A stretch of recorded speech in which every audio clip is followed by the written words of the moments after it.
I'm Joyce, and this is a fictional story about my life. Completely fictional. None of this is real. None of this just happened when I went to lunch today, so I want you to know that I'm making all of this up, and all names are absolutely made up, and I can't be held for liable in any of these situations. So, I'm recently divorced. Well, I say recently. I'm recently on paper divorce. I have been separated from my ex-husband for a year and a half. We were married for mucho años. I don't know, we were together for like 11 years. Anyways, I recently find out that he has a new girlfriend, and some things that I have heard have me maybe a little concerned. But I had no idea that this girl existed. I have recently found out literally a couple of days ago that she existed. So I find out her name, her first name, and then I find out her place of work. And I am a recruiter, and so I'm really good at finding people on the internet. Now, why would I go through all of this time? I couldn't even tell you. I guess because I'm a petty bitch and wanted to know. But, so I find out this girl's first name. Now, mind you, my divorce decree says that I'm supposed to have her first name, last name, and date of birth, which I don't have, but legally I am supposed to have, but I'm not going to take somebody to court over something like this, right? So I tried to find this person on LinkedIn, and she doesn't exist. So either that's not where she really works, or that's not what her real name is. But anyway, so I'm kind of like caught in this bubble, very interested. Now, I have not seen my ex-husband in person in probably, I don't know, long time, months and months and months. So he lives, again, this is a fictional story. So he lives, we'll just say, an hour and a half from where I work. So I go to a restaurant. Now, I will tell you, it's a very popular restaurant that was one of his favorite restaurants and one of my favorite restaurants. So we used to go together pretty often, but it's only, I don't know, 12 minutes away from my current office. So I have a work meeting today, and I'm taking one of my employees, and we're doing like a really serious goal planning session, talking about her mentorship. So we do a late lunch. We show up at 1 o'clock. We have to wait like 30 minutes to get a table.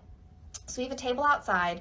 We've been chatting, we've been talking. So from the moment I got to the restaurant, I would say the events that we're about to talk about in this video happened, I don't know, maybe 40 minutes after, which I feel like is important to understand in this story. So we've met for a while, we have our computers out, we are goal setting, we are talking about metrics, we are talking about bringing home the big bucks because we're in recruiting, we're in commission. And I look to my left, and to the table so close to me, because we're on a patio that's like a small patio, I would say maybe 3 to 4 feet away, rolls in my ex-husband and his brand new girlfriend. And as I'm doing my businesswoman talk, I say, "Oh my God, that's my ex-husband." And I say it kind of quietly. And my coworker says, "What?" And I said, "That's my ex-husband." And not because she didn't hear me, but because she is so shocked. It also has a crazy divorce story. She goes, "What?" So I make direct eye contact with my ex-husband, and he looks at me and then immediately turns away and acts like he has no idea who I am, which is hilarious because we've been talking on the phone about legal stuff like for at least an hour every day for the past 3 days, which is also what makes this story so crazy. So he then pretends like he doesn't see me. And my coworker's like, "Should we go get another table?" And I'm like, "Absolutely not. I was here first. There's no way in hell I'm going to go get a different table because that shows weakness. And we don't show weakness, right?" So I sit at this table, and I'm not going to lie, I feel like I'm having PTSD. I kind of feel like I'm going to poop my pants. But I'm like trying to keep it together. So I'm just like continuing to have like this business conversation, even though I kind of feel like I'm going to throw up. And this mother trucker, they go around the table, and she sits down, and instead of sitting across from her like a normal human being, he then goes like next to her and then moves her chair and moves his chair. So like his back is to me. So like she can't directly see me. You know what I'm saying? And I look over at him and I do like a wave. Like, oh, I don't even wave. I wave and I say, "Hi."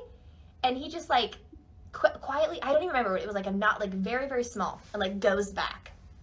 And so I'm like, okay, we're going to pretend like we don't know each other.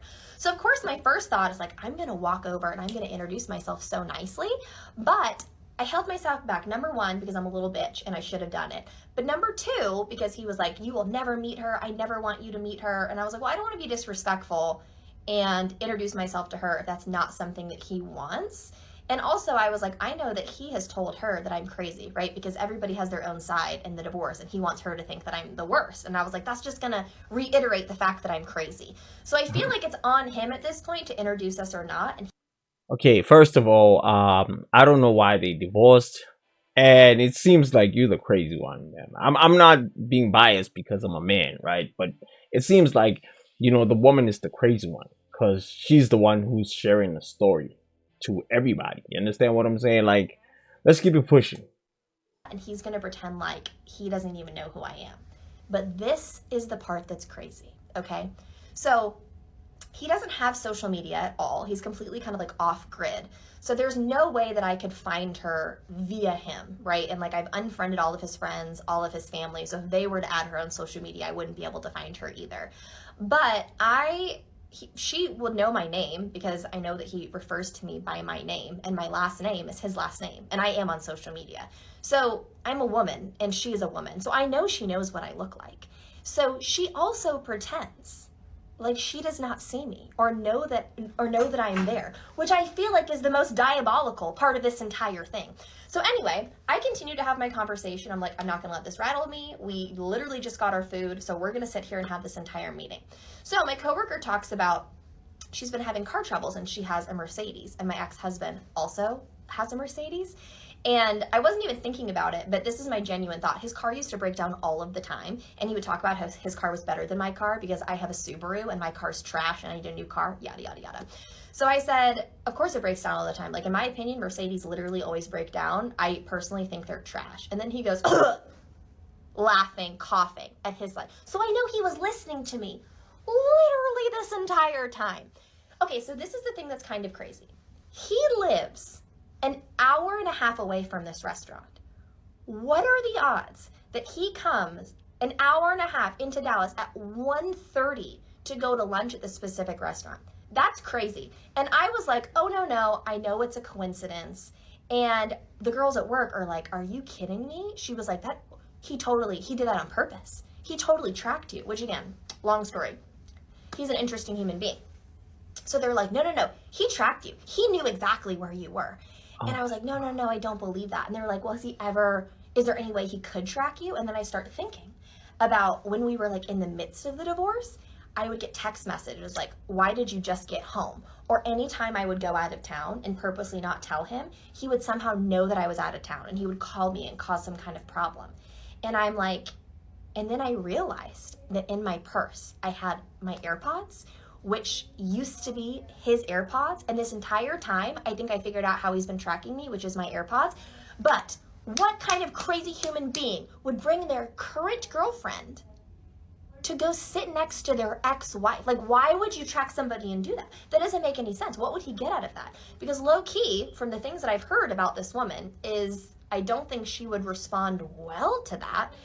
And not to be petty, but I don't think seeing me would do great things to her self-confidence, which is really, really petty. But anyways, this is my story. My coworkers sat me in this room and said that I had to tell my story because they think that I'm going to go TikTok viral. So I guess we'll see what happens. If you want more crazy stories, stay tuned. Hi. Okay, guys.